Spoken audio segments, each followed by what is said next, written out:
मेरे प्रिय लेखक और कवि विनोद कुमार शुक्ल विकुशु इस हफ्ते जो है उनका निधन हो गया। और मैंने तो कितनी बार यहाँ जिक्र किया है उनका। हाँ, सबसे ज्यादा जिक्र जो है इस कार्यक्रम में हाँ, विनोद कुमार शुक्ल का ही हुआ, अगर किसी कवि का हुआ है तो। और इतने लोगों के संदेश आए कल, मतलब इस काफी तरह भावुक से भी थे कि कल तो। हाँ कि विकुशु उनमें से ज़्यादातर उन लोगों के जिन्होंने विकुशु को मेरे मुंह से कभी सुना और फिर उसके बाद पढ़ना शुरू किया और जाना, तो ये सोचा कि उनके बारे मतलब उनकी कुछ अच्छी रचनाएं, मतलब तो सब कुछ ही पढ़ने लायक है उनका, पर मैं उनकी पोइट्री से ज़्यादा उनके प्रोज का फ़ैन हूँ। मतलब वो कवि के तौर पर भी बड़ी बड़ी उनकी ख्याति रही, सिंपल शब्दों में लिखने वाले। पर उनकी ना जो जिसको मैजिकल रियलिज़म कहा गया, बहुत लोग असहमत हैं, मैं भी पूरी तरह सहमत नहीं हूँ कि वो मैजिकल रियलिज़म की हूबहू जो वो लिखते थे उसको मैजिकल रियलिज़म ही कहा जाएगा या नहीं। वो अपनी तरह की शैली थी उनकी, वो जादुई यथार्थवाद से थोड़ी भिन्न है जो गैब्रियल गार्सिया मार्केज का स्टाइल है, पर एक जगलरी तो है उसमें। तो व्योमेश जो अपने यहाँ आए हैं ना, व्योमेश शुक्ल, उन्होंने उनके बारे में कभी ये लिखी थी बात, तो मैं इन 5 पंक्तियों के ज़रिए ये बता रहा हूँ कि किस तरह से विनोद कुमार शुक्ल लिखते थे। ये लगभग उन्हीं की शैली में लिखना ही जैसा है, उनको याद करते हुए कि मैं बांध नहीं हो पाया, मेरी चिता पर मेले नहीं लगे, मैं दवा की दुकान पर बैठने लगा तो मैं पेड़ के अजीब को हिमाकत या व्यस्त सड़क पर अतिक्रमण मानने ही वाला था। ये बड़ी वैसी सी पंक्ति है, पर फिर से ये और प्रोज है, ये पोइट्री नहीं है। मैं बांध नहीं हो पाया, मेरी चिता पर मेले नहीं लगे, मैं दवा की दुकान पर बैठने लगा तो मैं पेड़ के अजीब को हिमाकत या व्यस्त सड़क पर अतिक्रमण मानने ही वाला था कि एक लड़की ने मुझसे पूछा कि हर पीछे आगे होता है और हर आगे पीछे होता है ना। इसमें आप चाहें तो इनफाइनाइट रिग्रेस खोज सकते हैं। तो मैंने जवाब देने की बजाय सोचा कि जीवन कितना विनोद कुमार शुक्ल है। फिर मैंने सोचा कि विनोद कुमार शुक्ल जा रहे होते तो ये कहने की जगह कि जा रहा हूँ, कहते कि आ रहा हूँ। फिर मैंने सोचा कि अगर संभव हुआ तो मैं विनोद कुमार शुक्ल से वाक्य विन्यास से ज़्यादा कुछ सीखूंगा। फिर मैं आगे चला गया, फिर मैंने पाया कि जीवन कितना कम विनोद कुमार शुक्ल है। जैसे इनकी कविताओं जैसा है। हाँ, वैसा ही ना। मैं व्योमेश जी के इस पद्य में, इस गद्य में विनोद कुमार शुक्ल का पद्य भी देख पाया। हाँ, तो ये वही है। तो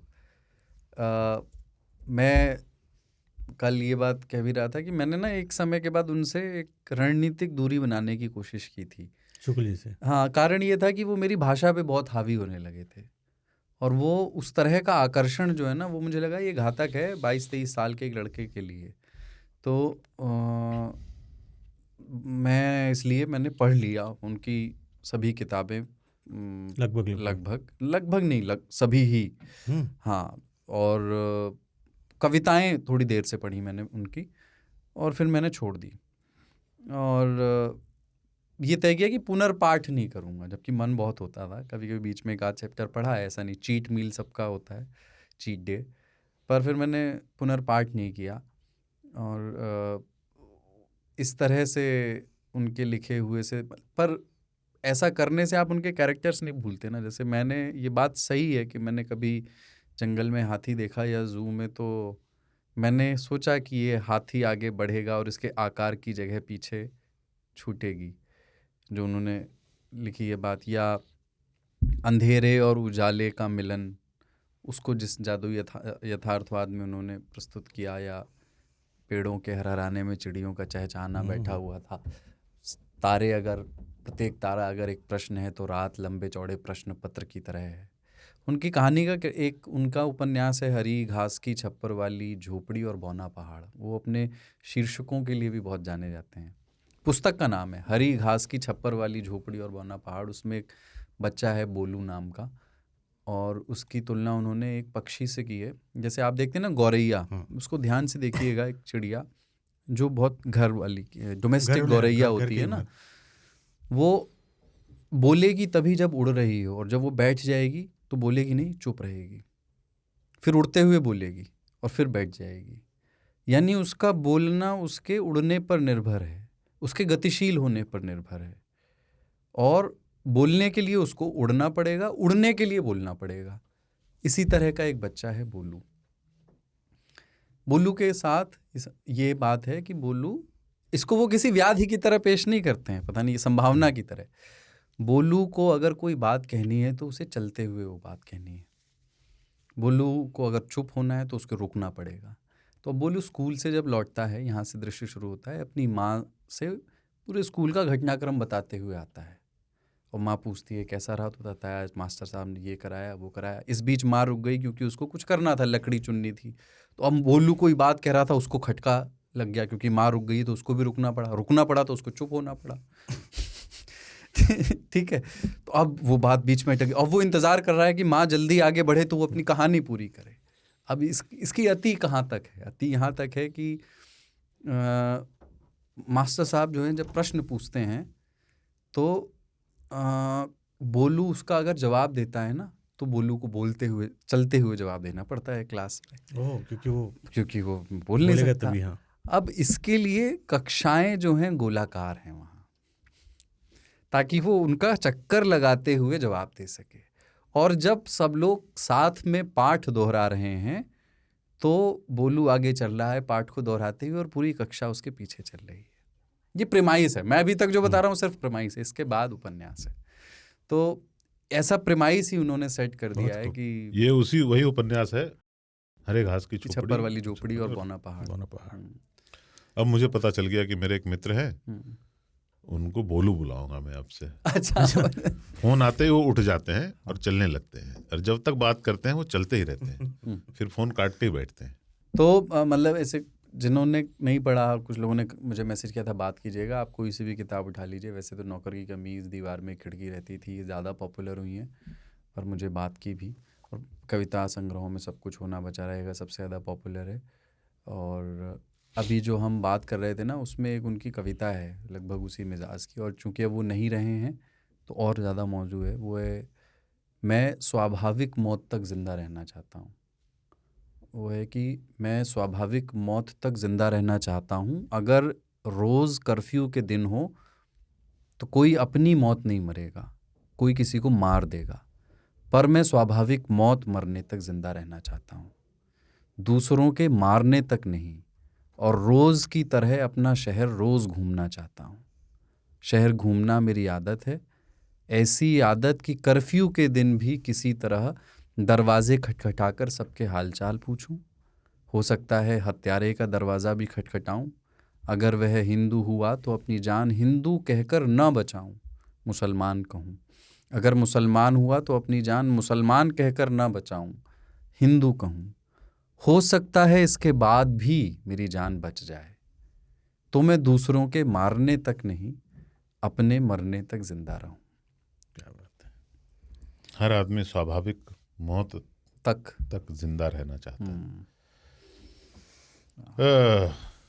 तो एक उनको वो भी था ना, हताशा से एक व्यक्ति बैठ गया, बहुत अच्छा था। इस पे मैंने एक बहुत सुंदर मीम देखा था, मैं भूल गया हूँ, बिल्कुल जेनजी टाइप का मीम था। उसमें बहुत अच्छा बनाया था कि एक व्यक्ति बैठा है और कुछ एक है जिसको इंगित कर दिया ये हताशा है, इससे बैठा है। हाँ, और हाथ बढ़ाया तो मैं उसको हताशा, मैं तुमको नहीं जानता। बहुत बढ़िया खूबसूरत मीम था। लिटरेचर को जानता था। हाँ, तो साथ चलने को जानता था ना। मैं जब यही उम्र थी 20-21 वाली, तो एक मैंने जो मैं प्रयोग करता था ना इनको पढ़ करके, और नया नया प्रभावित था और जिस वजह से दूरी भी बनाई, तो मैंने एक यही जगलरी के अंदाज में लिखने की कोशिश की थी कि अब तो खैर हास्यास्पद है, पर मैं बता रहा हूँ सिर्फ नए लड़कों के लिए। आप मानेंगे वो मेरे घर में नहीं रहती, फिर भी मेरी ओर करवट करके सोती है।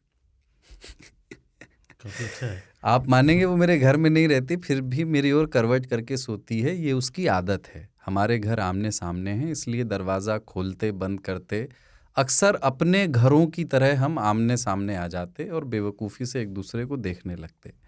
बेवकूफ़ी से देखने में कुछ अपरिभाषित सा भाव है। मैं उसके माँ पिताजी को बेवकूफ़ी से नहीं देख सकता था।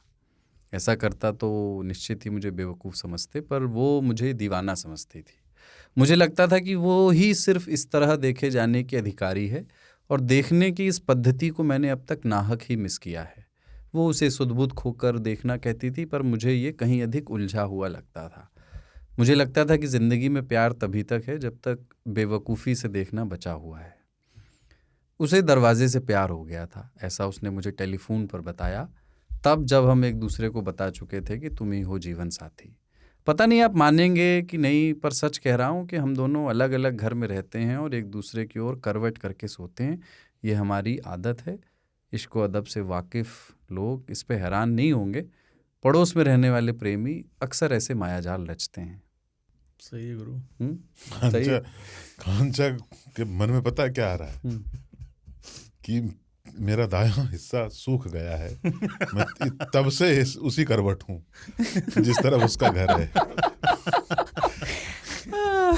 नहीं, सडनली सिकुड़ा लग रहा है ना। नहीं तो ये हर रोज क्या करते हैं, बेड को भी शिफ्ट कर लेते हैं। उससे क्या होता है कि बेड ही शिफ्ट हो गया ना। करवट नहीं। हाँ, करवट नहीं बदलूंगा। ये बचपन तुम यही सब किताब पढ़ते थे सिर्फ? नहीं, मतलब अन्य तरह की कॉमिक्स वगैरह भी पढ़ता था। तभी दिखता है तुम्हारे चरित्र में। हाँ, अब इसको भी विकुशु नहीं, कुश बुलाएंगे। कुलदीप सरदार कुश। विकुशु नहीं। हाँ, अब लड़कियां लिखेगी लव कुश।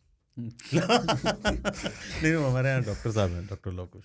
कुश होता है, दोनों है उनका नाम। हाँ नहीं, मतलब दो डॉक्टर ट्विंस हैं या एक ही? अच्छा, डॉक्टर लव कुश। अच्छा अच्छा अच्छा, कुश बोला मैंने। अच्छा, कुश। मैंने कुश बोला, आपने कुछ सुना। कुछ ना कहो आप। कुश ना कहो। कुछ हो रहा है।